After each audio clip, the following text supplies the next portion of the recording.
मैं प्रदीप अवस्थी हूं और आप देख रहे हैं अमरुजाला.com। मैं इस वक्त अयोध्या में राम मंदिर के ठीक सामने हूं। आप देख रहे हैं कि वो राम मंदिर का गुंबद दिख रहा है और जो अनाउंसमेंट हो रहा है वो राम मंदिर के अंदर से हो रहा है। मैं राम मंदिर के सामने बिरला भवन पर हूं। अभी अयोध्या पूरे देश में चर्चा में है। आप सभी लोग जानते होंगे कि वो चर्चा में क्यों है। जिस नगरी में सरकार ने बीते 4 वर्ष में 30 से 35 हज़ार करोड़ रुपए खर्च कर दिए यहाँ के सुंदरीकरण में, 500 वर्षों के संघर्ष के बाद जिस नगरी में राम मंदिर स्थापित करा दिया, उसी नगरी से भारतीय जनता पार्टी का प्रत्याशी हार जाता है। ये अपने आप में बड़े आश्चर्य की बात है और इस बात के जवाब की तलाश में मीडिया के तमाम विशेषज्ञ, राजनीति के तमाम विशेषज्ञ लगे हुए हैं, लेकिन वास्तविक वजह अभी भी सामने नहीं आ रही है। भारतीय जनता पार्टी का प्रदर्शन तो वैसे तो पूरे उत्तर प्रदेश में ठीक नहीं रहा, लेकिन अयोध्या में क्यों हार गए, ये बड़ा सवाल है। हम अयोध्या के वासियों से ही, यहाँ के व्यापारियों से ही, यहाँ के साधु संतों से ही ये जानने की कोशिश करते हैं कि वजह क्या रही। महाराज जी नमस्कार, आपका शुभ नाम क्या है? मैं तपस्वी छावनी पीठाधीश्वर जगत गुरु परमहंस आचार्य जी। आचार्य जी, अयोध्या के फैसले बड़े चौंकाने वाले रहे, आपको भी क्या आश्चर्य हुआ? हाँ, मतलब आस्था पर जाति समीकरण भारी पड़ा। यहाँ राम भक्त तो सभी हैं, मलेच्छों को छोड़ करके, लेकिन जो राम भक्त हैं वो भी अंत में जाति समीकरण जो है उनको भारी पड़ता दिखा और विपक्ष ने जाति समीकरण को ही साधते हुए यहाँ अपना प्रत्याशी उतारा, क्योंकि विपक्ष को ये पता था कि जो मुस्लिम वोटर है वो भाजपा के अपोजिट जाता है। मुस्लिम वोटर ये देखता है कि भाजपा को हराएगा कौन, तो सारे के सारे मुस्लिम वोटर एक तरफ। कभी जो है जब कांग्रेस और सपा बसपा अलग अलग लड़ते थे तो थोड़ा इनके वोटों का ध्रुवीकरण होता था। अब इस बार जो है तो सारा का सारा जो है तो चूँकि सपा और कांग्रेस एक थे तो उसी में चला गया और यादव वोटर भी चले गए। और चूंकि इन्होंने जो प्रत्याशी चुना वो दलित थे और कई बार के विधायक रह चुके हैं, वो काफ़ी अनुभवी और बहुत वयोवृद्ध बुजुर्ग हैं, तो उन्होंने फिर जो है जनता को प्रभावित करने में कामयाब रहे। बड़े लोग भी उनसे प्रभावित हुए।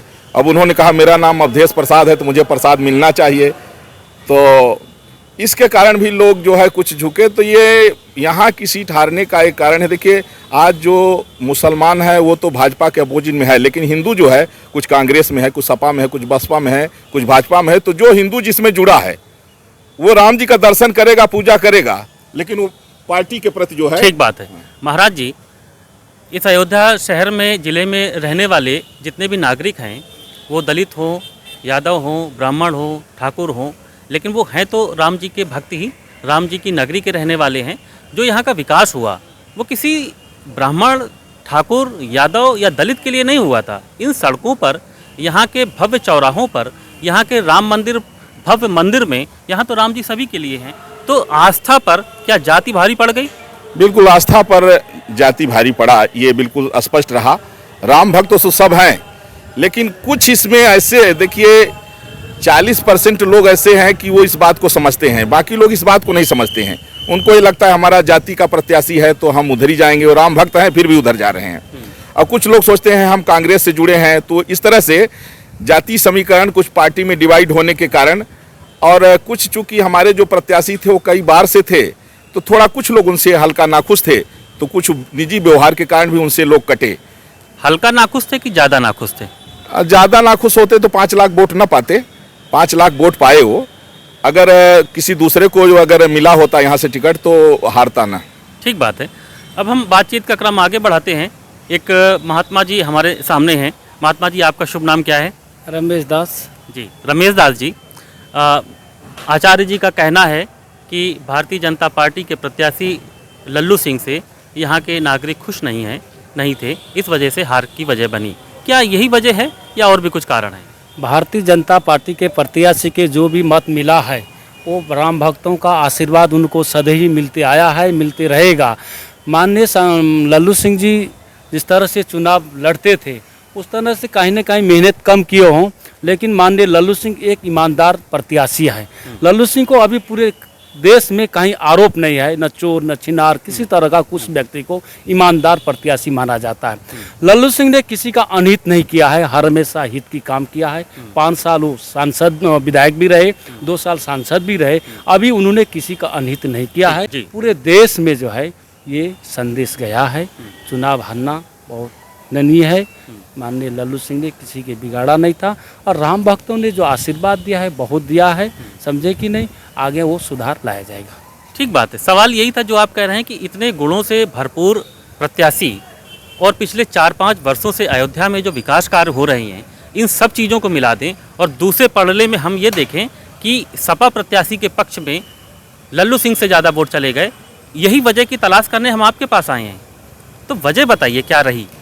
चुनाव चढ़ता उतरता है, जी चुनाव जो है चढ़ता उतरता है, इसके लिए और आगे क्या है, वो प्रत्याशी जो है जो जैसा जनताओं ने जो चुना होगा, हाँ। वो प्रत्याशी को देख करके चुना होगा। ठीक बात है। तो प्रत्याशी की छवि के सामने या जो अभी चर्चा में आया कि जातीय गठबंधन की वजह से लल्लू सिंह हार गए, तो क्या ये वजह रही क्या कि यहाँ के विकास? जाति समीकरण से अगर चुनाव लल्लू सिंह नहीं हारे हैं, और अगर जाति समीकरण से लल्लू सिंह चुनाव हारते, आज 5 साल विधायक न 5 बार विधायक नहीं रहते, 2 बार सांसद रहते, वो हर जात हर वर्ग के व्यक्ति को मदद करते हैं, सम्मान देते हैं। ठीक बात है, ठीक बात है। एक चर्चा और आती है कि अयोध्या में मैं अभी तमाम राजनीति के विशेषज्ञों से, आम जनता से बात करता हूं, तो ये पता चलता है कि जब यहाँ का विकास शुरू हुआ था तब यहाँ पर तमाम सारा तोड़फोड़ हुआ था, सड़कें चौड़ी हुई थी, उसमें बड़े व्यापारी वर्ग प्रभावित हुए थे, दुकानदार वर्ग प्रभावित हुए थे, आम जनता प्रभावित हुई थी। क्या इसका असर भी रहा क्या लल्लू सिंह की हार के पीछे? जी, इसका असर जरूर रहा। तोड़फोड़ जिस प्रकार से हुई है, उसके बाद कुछ मार्केट बनवाए इन्होंने। तो जब उन लोगों को ये आश्वासन दिया गया कि आपको ये दुकानें बन रही हैं, दुकानों में आपको दुकान मिलेगी, तो जब दुकान लेने का मौका आया तो उन लोगों को इतनी महंगी दुकान बताई गई कि वो लोग घबरा करके अपने यहाँ पर जो थे उसी हिसाब से अपना काम चलाने लगे। कुछ ये भी कारण रहा कि वो इस बार लल्लू सिंह जी के हारने का कुछ मोदी के फैक्टर में ही उन्होंने ज़्यादा प्रचार नहीं किया अपना।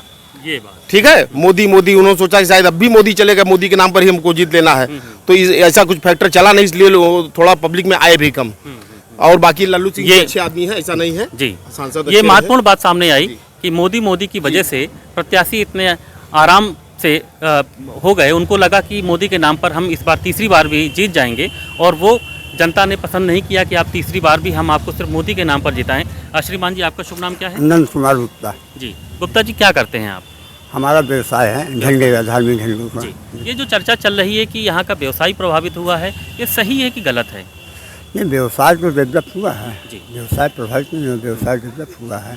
हाँ, ठीक है, व्यवसाय डेवलप हुआ है, लोगों को अच्छी सड़कें मिली हैं, अच्छे चौराहे मिले हैं, संसाधन मिले हैं, व्यवसाय भी बढ़ा है, फिर क्यों हार गए? मूल कारण देखिए, हमको लगता है कि भाजपा का बेस व्यापारी है, और व्यापारियों की नाराजगी जो है इनको भारी पड़ गई। तो व्यापारियों की नाराजगी किस बात को लेकर है? व्यापारियों की नाराजगी ये अभी हाल ही में जब जन्मभूमि पर निर्णय आया, उसके बाद जो है गवर्नमेंट ने राम पथ, भक्ति पथ और जन्मभूमि पथ बनाने का चौड़ीकरण करने का निर्णय लिया, तो उसमें काफ़ी हम लोगों को आश्वासन दिया गया था हम व्यापारियों को कि आपको दुकान के बदले दुकान दिया जाएगा, उचित मुआवजा दिया जाएगा। लेकिन जब योजना का क्रियान्वयन हुआ तो क्या कहते हैं, ताबूत चलाते चले गए, न कोई नियम कानून को फॉलो हुए, भूमि अधिग्रहण अधिनियम 2013 नहीं लागू हुए, क्या सहमत का आधार नहीं दिए, यही सब खामियाजा भुगतते हैं। ठीक बात है। क्या अंदाजे से आप बता सकते हैं क्या कि इस विस्थापन की प्रक्रिया में, विकास की प्रक्रिया में कितने लोग प्रभावित हुए होंगे? कितने लोगों को मुआवजा मिला, कितने लोगों को नहीं मिला, या कितने लोगों को कम मिला? मूल रूप से जो 3 सड़कें हैं, राम पथ, भक्ति पथ और जन्मभूमि पथ, इसमें करीब 4000 व्यापारी जो है इफेक्टेड हुए हैं, और करीब 1500 व्यापारी विस्थापित हुए हैं, डिस्प्लेस हुए हैं। और दुर्भाग्य है कि गवर्नमेंट हम लोगों को पहले 40-60 का मुआवजा देने का आश्वासन दिया था, लेकिन अंत में आते आते उन्होंने हम लोगों को मुआवजा नहीं दिया। एक श्रेष्ठ पुनर्वास के लिए सहायता राशि के नाम पर 1 से 1.25 लाख रुपये आनियोजित सभी व्यापारियों को दिया गया, जिससे व्यापारी नाराज थे। 1 लाख 1.25 लाख में वहाँ से भी अपना स्थापित हो पाते। इन्होंने दुकान के बदले दुकान कहा, जब वहाँ गए तो वहाँ 15 लाख 20 लाख की दुकानें थी, जिसको व्यापारी लोग खरीदने में सक्षम नहीं थे। तो इसकी नाराज़गी बढ़ती है, उनकी रोजी रोटी के संकट को देखते अन्य व्यापारी भी उसको देखे। ठीक है, आपको बीच में रोक करके सवाल मन में आया कि प्रभावित होने वाले लोगों की संख्या 1500 2000 है, लेकिन लल्लू सिंह हार गए 50,000 वोटों से, तो ये कैसा आंकड़ा है? असल में जो भाजपा इधर लगातार विकास परक योजनाएँ चालू हुई हैं, उसमें अयोध्या वासियों या अयोध्या के लोगों का राय मशवरा नहीं लिया जा रहा है और वो योजना को थोपा जा रहा है। आप समझ लीजिए, एयरपोर्ट का हो, 5 कोसी चौड़ीकरण हो, 14 कोसी चौड़ीकरण हो, कोई भी जहाँ जमीन अधिग्रहण हो रहा है वहीं नियम फॉलो नहीं, लोगों को विश्वास में नहीं लिया जा रहा है और लोगों का घर दुकान मकान कंटिन्यू जा रहा है। आने वाले दिनों में एक महायोजना 2021 लागू किए हैं और बहुत से एयरपोर्ट का दूसरे तीसरे फेज का विस्तारीकरण है, रेलवे स्टेशन का विस्तारीकरण, तो लोगों के मन में दहशत है कि जैसे 1 लाख जैसे व्यापारियों को हटा दिया गया वैसे हमको भी 1 लाख जैसे हटा दिया जाएगा तो हम जाएंगे कहाँ। तो दहशत अपने विस्थापन के डर से अपने घर दुकान मकानों को बचाने के लिए उन्होंने भाजपा के खिलाफ राम बंद होकर वोट दिया। ठीक बात है, ये महत्वपूर्ण बात सामने आई कि पिछले 4 वर्षों से जो यहाँ विकास कार्य चल रहे थे उनमें से बहुत सारे लोग यहाँ के चौड़ी सड़कों के चौड़ीकरण की वजह से, विकास कार्यों की वजह से प्रभावित हुए। इसके बाद भी तमाम सारी विकास योजनाएं लंबित हैं, कुछ पर काम चल रहा है, तो जो उसकी जद में आना चाह रही हैं उनको लगता है कि कहीं हम इसके चपेट में ना आ जाएं। भारतीय जनता पार्टी बुद्ध अध्यक्ष हूँ, रामजी नामदेव मेरा नाम है सर। अच्छा, आप तो भाजपा नेता हैं, तो आपसे बढ़िया कौन बता सकता है कि अयोध्या में भारतीय जनता पार्टी की हार की वजह? क्या आपने अभी तक समीक्षा करी? अयोध्या का ये हमारा दुर्भाग्य है कि जो इतनी बड़ी हार का सामना करना पड़ा और जो विपक्ष दल हमारे थे जीतने का कारण उनका एक नहीं कई कारण था, लोगों को भड़काना, लोगों को बताना। और ये दुर्भाग्य नहीं, हम लोगों का बहुत ही बड़ा दुर्भाग्य है कि आज अयोध्या की जनता राम मंदिर बनने के बावजूद, और रही व्यापारी की बात, तो व्यापार जो पहले था आज हमसे लगता है चौगुना और दुगना व्यापार है। जो लोग दोपहर में घर पे अपने जाकर सोए जाया करते थे, आज हमको लगता है 24 घंटे देखिए कुछ पाने के लिए कुछ खोना पड़ता है। नहीं, ये चीज़ तो हम सारे लोग देख ही रहे हैं पिछले 1 वर्ष से। सवाल ये है कि व्यापार बढ़ा, विकास हुआ, राम मंदिर बना, फिर क्यों हारे? इसकी समीक्षा क्या करी आपने? सांसद जी हमारे बहुत ही अच्छे हैं, बहुत ही बढ़िया हैं, और विपक्ष पार्टी का सबसे बड़ा मुद्दा तो ये है कि लोगों को बताना कि मेरा घर टूटेगा, मकान टूटेगा, सरकार आएगी, ज़मीन जाएगी, मकान जाएगा, इसका भी बहुत बड़ा लोगों में प्रभाव पड़ा भाई साहब। जी जी। तो आप ये वजह मानते हैं कि जो यहाँ पर विकास कार्य हुआ उसके जद में जो लोग आए उन्होंने वोट भारतीय जनता पार्टी को नहीं किया। ठीक बात है। तो छन छन करके बातें आ रही हैं कि एक तो जाति समीकरण अपनी जगह पर है, दूसरा पिछले 4 वर्षों से जो यहाँ विकास कार्य हो रहे हैं वो अपनी जगह पर हैं, उनकी जद में जो लोग आए वो इससे प्रभावित हुए, जो लोग आने वाले हैं उनके मन में शंका है कि कहीं ऐसा ना हो कि हम भी इसकी जद में आ जाएं, इस वजह से भारतीय जनता पार्टी को वोट ना किया जाए। ठीक है, भारतीय जनता पार्टी की हार हुई किन्हीं कारणों से, राजनीति में हार जीत लगी रहती है, लेकिन एक मैसेज जो पूरे देश से अयोध्या के लिए चला है कि आप अयोध्या जाएं तो वहाँ प्रसाद ना खरीदें, आप अयोध्या जाएं तो वहाँ पर समोसा ना खरीदें, आप अयोध्या वासियों पर जो टिप्पणियाँ आ रही हैं वो क्या उचित हैं? नहीं, ये गलत है। देखिए, मर्यादा पुरुषोत्तम भगवान श्री राम ने स्वयं कहा, यति प्रिय मोहि यहाँ के बासी, मम धामदा पुरी सुखराशि। तो ऐसा नहीं है कि कई बार से जीत रहे थे, एक बार हार गए। तो हालांकि हारना गलत रहा, क्योंकि इतना डेवलपमेंट होने के बाद भी जो है हार जाना, आस्था पर जो है जातिवाद भारी पड़ जाना, ये दुखद रहा। लेकिन इसमें एक और भी कारण है। देखिए, ये राम जी की भूमि है, यहाँ आप जानते हैं यहाँ दलितों का सम्मान, गरीबों का सम्मान सर्वोपर रहा है। तो चूँकि जो एक विपक्ष ने दलित व्यक्ति को खड़ा किया था वो अत्यंत बुजुर्ग और दलित समाज से थे, तो लोगों ने इस कारण भी जो है भाजपा के लोगों ने भी उनको वोट दिया, ये जान के कि भगवान श्री राम ने सबरी का जूठा बेर खाया था, केवट को गले लगाया था। तो लोग कुछ जान करके भी एक दलित के सम्मान में हुए, जबकि उनकी अवस्था इतनी है, आप देखिए कि वो तो पहले ही हमसे एक बार मिले तो बोले गुरुजी महीने 2 महीना मर जाएंगे। तो हमने कहा नहीं, ऐसी कोई बात नहीं। वो सच में 2-4 महीने के अंदर ही उनका मतलब इतने बुजुर्ग, इतने रोगी हैं, लेकिन उनके सम्मान में, एक दलित के सम्मान में लोगों ने कहा कि अयोध्या नगरी है, उनका नाम अवधेश प्रसाद है और दलित हैं, बुजुर्ग हैं, तो लोगों ने, भाजपा के लोगों ने भी वोट दिया। ठीक है, बहुत अच्छी बात आपने कही।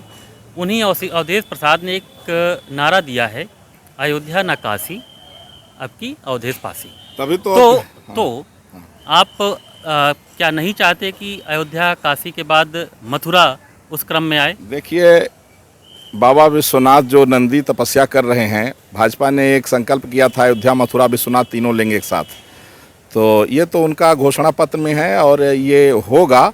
और अब सरकार भाजपा की बन रही है, ऐसा कुछ नहीं है। देखिए, कुछ सीटें कम हो जाना ये भी एक परीक्षा है भगवान की। ऐसा नहीं है कि राम जी के नाम पर जब 2 सीट भाजपा की हुआ करती थी तब वो कहे राम लला हम आएंगे, मंदिर वहीं बनाएंगे, तो सबसे बड़ी पार्टी के रूप में उभर के आए। इतना सम्मान मिला पूरी दुनिया में, मोदी जी को कोई नहीं जानता, आज पूरी दुनिया के सबसे लोकप्रिय मोदी जी नेता हैं। तो ये राम जी का आशीर्वाद है। तो कुछ सीटें हार गई और हार के पीछे आप जानते कि विपक्ष बैठा थोड़ी रहेगा। आज जो है, जैसे हमने कहा population control common civil code आप लागू करिए। अगर मोदी जी बहुत काम किए हैं, अगर चाहते थे ये भी कर सकते थे। अब जब एक आदमी जो है तो 12 बच्चा 15 बच्चा पैदा कर रहा है तो क्या होगा? अब वो जो है तो सनातन धर्म को, ठीक बात है। दूसरी बात, एक मिनट जी, लल्लू सिंह जी एक बार कह दिए थे कि हमको 400 पार इसलिए चाहिए कि हमें संविधान बदलना है। तो कुछ माने यहाँ दलितों को भड़काने में ये भी एक कारण रहा। हालांकि संविधान को तो कांग्रेस ने ही बदल दिया। संविधान की मूल जो प्रति थी उसमें जो है तो राम राज का था, चित्र था, उसको कांग्रेस ने हटाया, तो मतलब बदल दिया। कई बार उसका संशोधन कांग्रेस ने ही किया था। संविधान की धज्जियां तो जब इमरजेंसी लगी तो इंदिरा ने ही उड़ा दिया था। जब वो उसको सुप्रीम कोर्ट ने कह दिया था कि तुम्हें जो है तो चुनाव लड़ने का अधिकार नहीं रहेगा, तो उस समय उसने इमरजेंसी लागू कर दिया था। तो ये संविधान के क्या पाठ पढ़ाएंगे? लेकिन ये गरीबों को, दलितों को बरगलाने में कामयाब रहे। दूसरा एक बड़ा कारण आपको बता दूं, भाजपा नेताओं में आपसी मतभेद भी बहुत ज़्यादा था। और एक जैसे भारतीय जनता पार्टी के राष्ट्रीय अध्यक्ष जेपी नड्डा से एक बार जब प्रश्न किया किसी ने कि आरएसएस से आपको बड़ा मदद मिलती है, तो बोले नहीं, वो अटल जी के समय में ऐसा था, तब हम कमज़ोर थे, अब हम बहुत मजबूत हैं, हमें आरएसएस की ज़रूरत नहीं है। जबकि संघ के कार्यकर्ता निस्वार्थ भाव से भाजपा का समर्थन सिर्फ देश के लिए करते हैं। तो वो भाजपा को जैसे कहे तो उससे जितने हिंदूवादी संगठन थे सब निराश हुए, दुखी हुए। तो जिस ताकत से वो लगते थे वो नहीं लग पाए। तो अगर हार के कारणों की समीक्षा होगी तो यह भी एक कारण निकल के आएगा। हालांकि ये भरपाई 6 महीना के अंदर हो जाएगी। अगर 1 सीट गई है तो 2 सीट आएगी। वो विधायक थे वहाँ से, अभी जो है तो चुनाव होगा तो भाजपा जीतेगी और 2-3 महीने के बाद में वो जो है तो फिर से राम जी के धाम जाएंगे। ठीक बात है। आचार्य जी बहुत गूढ़ भाषा में अपनी बात कह रही हैं। जो इस मंतव्य को समझ रहे होंगे वो जरूर समझ रहे हैं। इसी गूढ़ में तमाम तरह की बातें सामने आई। ठीक बात है कि भारतीय जनता पार्टी की हार हुई है, ये सभी के लिए अप्रत्याशित है। लेकिन पूरे देश से अयोध्या के लिए जो संदेश भेजे जा रहे हैं, सोशल मीडिया में जो तंज कसे जा रहे हैं, जो कमेंट किए जा रहे हैं, उस पर अयोध्यावासी भी आहत हैं। हम आपसे जानना चाहेंगे कि पूरे देश को आपकी तरफ से क्या संदेश है? अब हम लोग यहाँ के रहने वाले हैं। अयोध्या में अगर कोई ऐसी कोई समस्या, कोई बातें, तो हम लोग आपस में मिल बैठकर निपटाना भी जानते हैं। और इसका ये इस प्रकार का संदेश जो लोगों के द्वारा दिया जा रहा है, ये गलत तरीका है। बाहर के रहने वाले, उनको यहाँ स्थानीय जानकारियाँ कम है। हो सकता है कोई समस्या हम लोगों की हो रही हो तो अपना धीमे धीमे आपस में निपट जाएगी। इसमें किसी प्रकार का ऐसा संदेश देने की आवश्यकता नहीं जिसमें अयोध्यावासी अपने को जो है बहुत ज़्यादा दुखी महसूस कर सके। धन्यवाद। ठीक बात है। ये एक उचित बात है कि जो व्यक्ति बाहर बैठा है, अयोध्या के बाहर है, उसे अयोध्या की स्थितियाँ नहीं पता हैं, यहाँ के लोगों की समस्याएँ नहीं पता हैं, यहाँ के जाति समीकरण नहीं पता हैं। ये तंज कसना कि अयोध्या में राम जी का अनादर हुआ है या भारतीय जनता पार्टी का अनादर हुआ है या सरकार की किसी नीति का अनादर हुआ है, ये कहना उचित नहीं होगा। इस जनादेश को स्वीकार करना चाहिए और सरकार को एक मैसेज मिला है, उसमें सरकार को समीक्षा करनी चाहिए। प्रदीप अवस्थी, अमरउजाला.com से। अगर आप ये वीडियो YouTube पर देख रहे हैं तो हमारे चैनल को सब्सक्राइब करें और बेल आइकन को दबाना ना भूलें। अगर आप Facebook पर ये वीडियो देख रहे हैं तो हमारे पेज को लाइक करें।